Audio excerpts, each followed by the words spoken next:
Hi, what's up? I'm Ali, or as my handle on YouTube has been labeled, I am Periquito, which means small parakeet in Spanish. So now you know that. And the reason why my name is in Spanish is because I am Colombian Canadian. But let me introduce myself to you, because maybe you have seen that I posted some videos beforehand, very random videos, and I don't really introduce myself ever. So yeah, I'm Ali. I'm 18. I am a Canadian university student.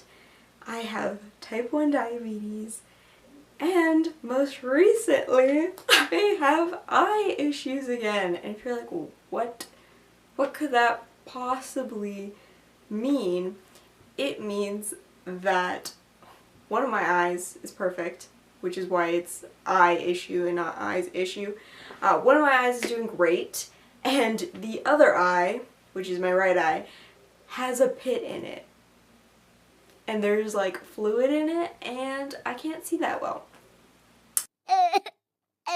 So I'm so sorry for all the hand gestures, but I don't know how to make this sound uplifting without it being like sad. Like, yeah. We're trying to make the best of this situation, which is why I'm here today. I used to make YouTube videos when I was in elementary school, so I'm like a former child YouTuber. And notice how I didn't say YouTube star. No, my videos did not blow up, and I was not viral at all, and I am not now. Maybe one day in the future, but that's not the point of this. The point of this is to realize all the uplifting and cool and great things that are going on in my life, despite the more annoying and stressful things like my eye injury.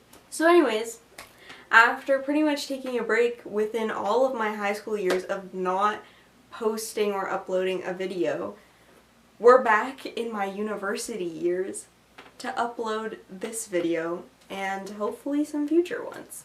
What I'm going through right now is this state of like newness. When I was first diagnosed with type 1 diabetes, I was like pretty young, but I was in elementary school, so I was kind of flexible, and life was loosey-goosey. I was flamboyant, I was great, it was fine. And it didn't really matter too much what I decided to do or how I was going to handle my diabetes or how much time I took off, because it was manageable. And then in high school, like, new curves would come up, like I was trying new devices. I have an insulin pump now, which I started using towards the middle of high school, and then like near the end of high school it changed from the G6 Dexcom to the G7, and I've like come up with great things from that. I've made good memories, I've made myself laugh, I make my diabetic friends around me laugh. I call my insulin my Insulina Gomez. I don't know, I've found positivity within these situations. But now I'm in a point in my life where I have this problem with my eye that I had addressed earlier with a different surgery, and I went through a lot in that process. And now I'm back here again, where the surgery reversed, and now we gotta do it all over again. And that sucks, and I'm in the dumps. And because I'm starting university, and I'm already like combating university with diabetic life, and trying to create a new social life, and all of that, and now this is just, it's like sucky, guys. It's really sucky. So we're trying to find that spice of life again, because it's difficult, and sometimes it's hard to find that spice of life. And if I'm being so candid with you guys, I filmed this earlier, like not even that long ago, like maybe 2 hours ago, And when I filmed that, I was like, yeah, my eye issue. And I was so monotone, and I was watching it and editing it, and I was like, I can't post this. Because this is making me more depressed about my situation than I was before. So I decided that we're going to refilm this, and we're doing this now. And pretty much I'm trying to frame this in a more positive light because I want to be able to look back at this and realize I was really stressed, I was scared, and I'm freaking out. But I also want to use this as a time to show all the really cool things I've been able to do, like pictures and videos and random things. That's why it's called the Periquito Diaries. And I just want to be able to express myself and see everything I've done without worrying. Not even without worrying. Without letting the worrying consume me completely. Also, fun fact, my surgery for my eye was pushed the first time it was set, which was during my reading week. So it was actually a super convenient time because I was like, reading week, I can heal within that week, get it done, I'll come back to school, my eye will be bloody, I will be so insecure and so sensitive of that, and that's going to be so horrible, but at least I won't have missed any school time, and yes, like, I'll deal with all the other things as I deal with it, but like, the missing school part was like my biggest worry. And now we're in the point of where it was pushed because there was another emergency surgery that took priority over mine. So now we're here, and I'm doing it on Tuesday, and today's Saturday. So we're very close to it, and it's very nerve-wracking, but we're hoping it doesn't get canceled again, and my school's very accommodating. I'm not worried about work as much. I try to get ahead, so this is me reassuring myself and you guys, but the point of this is to kind of look over my recovery process, see that even throughout my recovery, there will be moments of joy, because I know there will be, just as there will be moments of frustration. Because, yeah, there will be.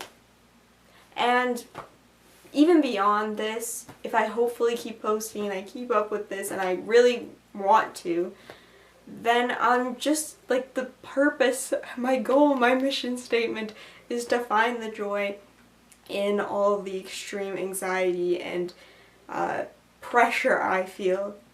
Because sometimes that's important, and I think people who are like me, who have so many different like illnesses layering on top of each other, new experiences laying on top of each other, like all of these things just kind of combining to this one condensed stressful period in life, I think we need a something to show us that, hey, it's not the end of the world. Not everything is ending. I just want to document the experience of more. And hopefully you want to see that documentation. Again, the video cuts out. I was talking about my hair and it wasn't that important. The point is, if I cut that out, point is, don't mind my little bald egginess. I have curly hair, and so this was like the easiest option for Halloween, was slicking it back and putting it in a braid. Not all of this is my hair, as you can probably tell, because it looks really messy right now because it's from yesterday. And like, subscribe, comment, I don't know, I was gonna say follow, but that's subscribing, I guess. So I will see you guys in the next video. That will probably be after my surgery at some point. I wouldn't expect it like within the next week because my surgery is literally in a few days, and I don't know how up to filming I will be immediately after it, and I don't really expect that part of my journey to be filmed. But probably when I am back at school and trying to do things again, anyways, thank you so much for watching, and I will see you guys next time. I don't know what to do. I don't know what to do without making myself cringe. Oh my gosh. We can't look at the back of my hair. What's a good ending? What's a good ending? I'll see you guys in the next video. Thank you so much for watching. That took me 20 minutes to think about. No, it didn't. But it took me way too long to think of that to be my ending. Anyways, goodbye.